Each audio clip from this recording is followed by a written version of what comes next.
Hello students, welcome to Shuni Academy. Today in this video we are going to solve the next questions of exercise 2.2 of the chapter polynomials.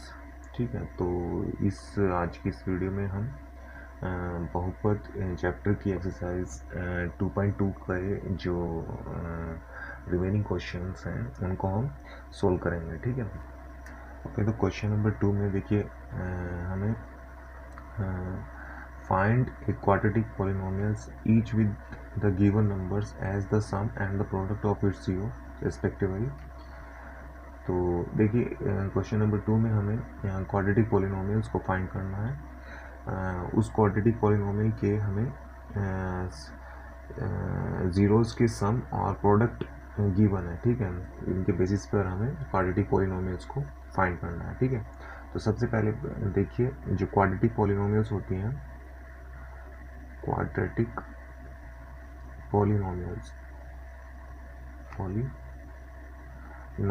ठीक है, तो उनका जो basic जो form होती है, जो बेसिक जो सामान्य रूप होता है वो होता है A X square plus B X plus C. ठीक है, तो हमें इस क्वेश्चन में हमें ए बी और सी की वैल्यू फाइंड करनी होगी, और ए बी सी की वैल्यू फाइंड होने के बाद में हम उन ए बी सी वैल्यू को इस क्वाड्रेटिक जो पॉलिनोमियल्स की जो बेसिक फॉर्म है उसमें हम रख देंगे, तो हमारे पास में क्वाड्रेटिक पॉलिनोमियल्स फाइंड हो जाएंगे. ठीक है, तो सबसे पहले हमारा काम है ए बी सी को फाइंड करना. ठीक है, तो ए बी सी को हम कैसे फाइंड करते हैं देखिए. तो जो हमें क्वेश्चन नंबर 2 का फर्स्ट पार्ट में, उसमें जो फर्स्ट नंबर है जीरोज़ का सम है, इसके जो क्वाड्रेटिक पॉलिनोमियल्स के जो जीरोज़ हैं उनका सम है, और जो सेकंड नंबर है वो जीरोज़ का प्रोडक्ट है. ठीक है, तो हमें पता है, हमने रिलेशंस पढ़े हैं क्वाड्रेटिक पॉलिनोमियल्स के लिए जो कोफिशिएंट और ज़ीरोज़ में जो रिलेशन होते हैं वो हमने पढ़ा है. तो फर्स्ट जो रिलेशन होता है वो होता है अल्फ़ा प्लस बीटा.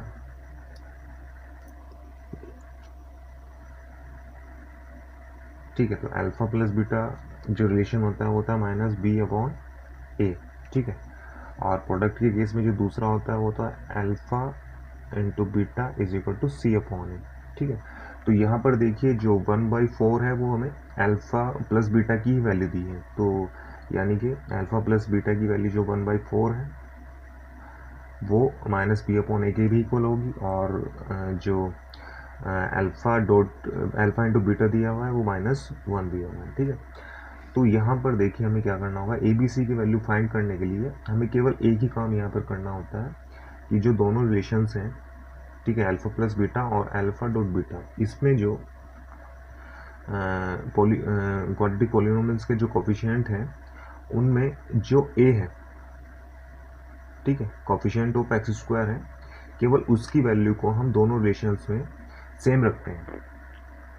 ठीक है, और इसकी वैल्यू जब सेम आ जाती है तो वहाँ से हम ए बी सी की वैल्यू को पिक कर लेते हैं, और वही ए बी सी की वैल्यू हो जाती है. ठीक है, तो यहाँ पर देखिए ए की वैल्यू हमें क्या करनी होगी कि सेम बनानी होगी. अब यहाँ पर जो फर्स्ट रिलेशन है उसमें ए की वैल्यू क्या है, 4 है, बट जो सेकंड रिलेशन है उसमें इसको हम ले लेते हैं C upon A is equal to -1 दिया, तो -1/1 लिख सकते हैं हम.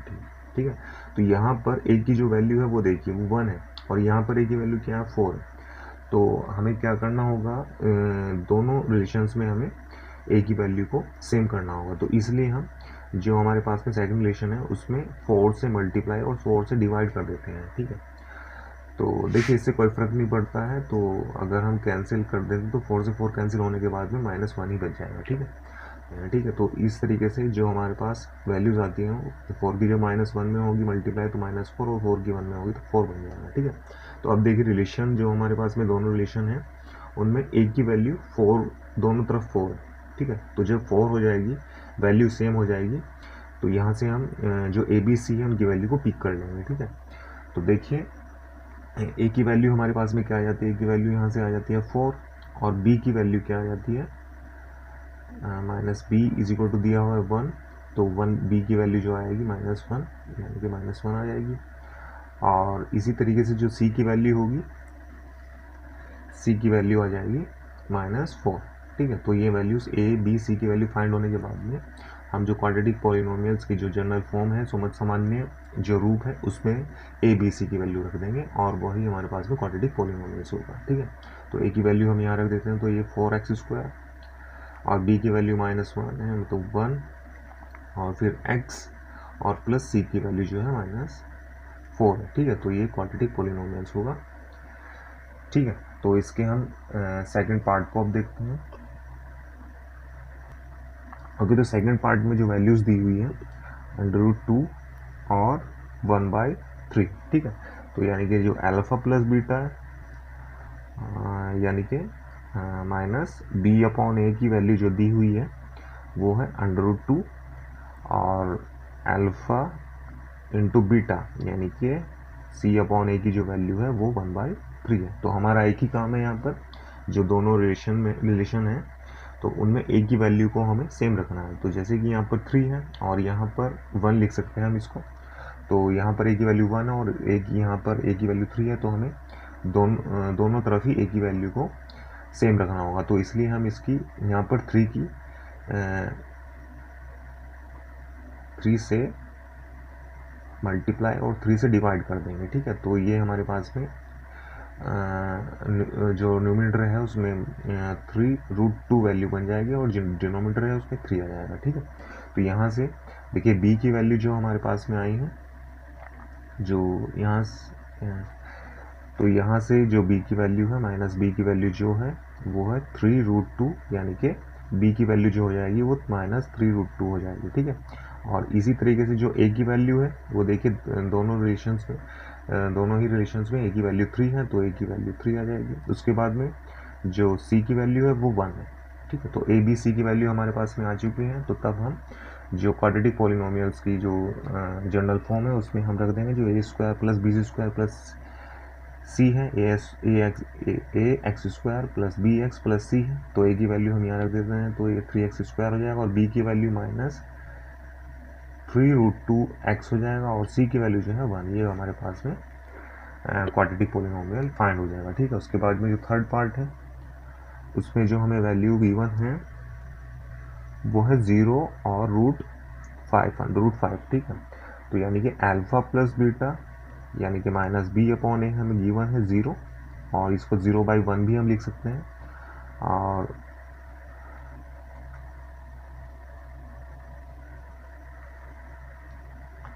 अल्फ़ा इंटू बीटा जो है उसको हम c/a भी लिख सकते हैं, वो हमें गिवन है √5 और जिसको भी √5 को हम 1 लिख सकते हैं। देखिए यहाँ पर जो a है दोनों केसेस में वो a की वैल्यू 1 है, तो हमें कोई इसमें चेंजेस नहीं करने हैं, तो बस केवल हम a b c की वैल्यू यहाँ से, क्योंकि सेम है a की वैल्यू दोनों तरफ सेम है, तो इसलिए a की वैल्यू 1 और b की वैल्यू 0 और c की वैल्यू √5 आ जाएगी। और फिर जो जनरल जो फॉर्म है ये है, यहाँ पर हम a b c की वैल्यू रख देंगे, तो हमारे पास में जो क्वाड्रेटिक पॉलिनोमियल्स आएगा वो a की जगह हम 1 रखेंगे तो x² 1x² और b की जगह पर 0 रखेंगे तो 0x और c की जगह √5 रख देंगे, ठीक है। तो हम इसको x² प्लस √5 भी लिख सकते हैं, ठीक है। तो इसके बाद में जो फोर्थ पार्ट है वो हम देखते हैं। देखिए फोर्थ पार्ट में जो हमें वैल्यूज़ गिवन है वो 1 और 1 है, ठीक है। तो यानी कि अल्फ़ा प्लस बीटा जो हमें गिवन है और जो अल्फ़ा प्लस बीटा यानी कि -b/a गिवन है 1, तो 1/1 भी लिखा जा सकता है, और अल्फ़ा इंटू बीटा जिसको हम c/a लिखते हैं वो हमारे पास में वो भी 1 गिवन है और उसको भी हम 1/1 लिख सकते हैं, ठीक है। तो यहाँ पर देखिए a की वैल्यू 1 है और यहाँ पर भी a की वैल्यू 1 है, तो केवल हम जो a b c है उसकी वैल्यूज़ को पिक कर लेते हैं। तो a जो हमारे पास में आएगा 1 वैल्यू और -b = 1 है, तो b की वैल्यू आ जाएगी -1, ठीक है। और इसी तरीके से जो c की वैल्यू होगी वो c की वैल्यू भी 1 है, ठीक है। तो जो जनरल फॉर्म है ax² plus bx plus c, इसमें हम a b c की वैल्यू पुट करके क्वाड्रेटिक पॉलिनोमियल को फाइंड कर सकते हैं। तो a की वैल्यू हमारे पास में 1 है तो 1x² और b की वैल्यू -1x है, 1 है तो 1x हो जाएगा और c की वैल्यू भी 1 है तो 1, तो यहाँ हम इसको लिख सकते हैं x² - x प्लस 1, ठीक है। अब उसके बाद में जो फिफ्थ पार्ट है उसको हम देखते हैं। फिफ्थ पार्ट में जो वैल्यूज़ हमें गिवन है 1/4 और 1/4, यानी कि अल्फ़ा प्लस बीटा जिसको हम -b/a लिखते हैं वो हमें गिवन है -1/4, और अल्फ़ा इंटू बीटा जिसको हम c/a लिखते हैं वो भी हमारे पास में 1/4 है, क्योंकि देखिए दोनों ही केसेस में a की वैल्यू 4 है, तो हमें कोई भी चेंजेस नहीं करना है, यहाँ पर हमें केवल वैल्यूज पिक करनी है। तो a की वैल्यू हमारे पास में 4 और b की जो वैल्यू आएगी वो क्योंकि -b है तो -1 है यहाँ पर, तो माइनस से माइनस कैंसिल होने के बाद में b की वैल्यू 1 आ जाएगी। ठीक है, तो a की वैल्यू 4, b की वैल्यू 1 और इसी तरीके से c की वैल्यू जो है वो 1 है। ठीक है, अब हम जो हमारे जनरल फॉर्म में इस वैल्यूज़ को a b c की वैल्यूज़ को पुट कर देंगे, तो क्वाड्रेटिक जो पॉलिनोमियल होगा a की वैल्यू जो होगी वो 4x², b की वैल्यू 1 है तो 1x और c की वैल्यू भी 1 है, तो इसको हम सही तरीके से 4x² + x + 1। ठीक है, तो ये हमारे पास में क्वाड्रेटिक पॉलिनोमियल आता है। ठीक है, और अब इसका जो नेक्स्ट पार्ट है वो 6th पार्ट है, उसमें हमें वैल्यूज़ 4 और 1 गिवन है। ठीक है, तो यहाँ पर अल्फ़ा प्लस बीटा यानी कि -b/a गिवन है 4, जिसको हम 4/1 भी लिख सकते हैं, और अल्फ़ा इंटू बीटा जो हमें गिवन है यानी कि जिसको हम c/a लिखते हैं वो हमें 1 गिवन है, 1 को हम बाई 1 भी लिख सकते हैं।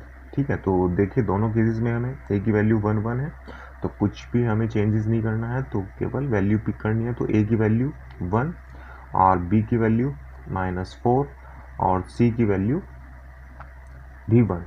ठीक है, तो इस तरीके से जो कि b की वैल्यू -4 हो जाएगी, -b = 4 होगा ना, तो माइनस जब उस तरफ जाएगा तो b जब b की माइनस की से मल्टीप्लाई होगी तो b की वैल्यू -4 हो जाएगी। ठीक है, और c की वैल्यू 1। तो इस तरीके से जनरल फॉर्म में हम इसको a b c की वैल्यू पुट कर देते हैं, तो a की वैल्यू 1x² और b की वैल्यू जो 4 है -4x हो जाएगी और c की वैल्यू 1 है। ठीक है, तो x² -4x + 1। ठीक है, तो ये हमारे पास में क्वाड्रेटिक पॉलिनोमियल्स निकल जाएगा, फाइंड हो जाएगा। ठीक है, तो इस वीडियो को हम यहीं पर समाप्त करते हैं, बाकी की जो नेक्स्ट एक्सरसाइज है उसको हम नेक्स्ट वीडियो में देखेंगे। ओके, तो थैंक यू फॉर वॉचिंग।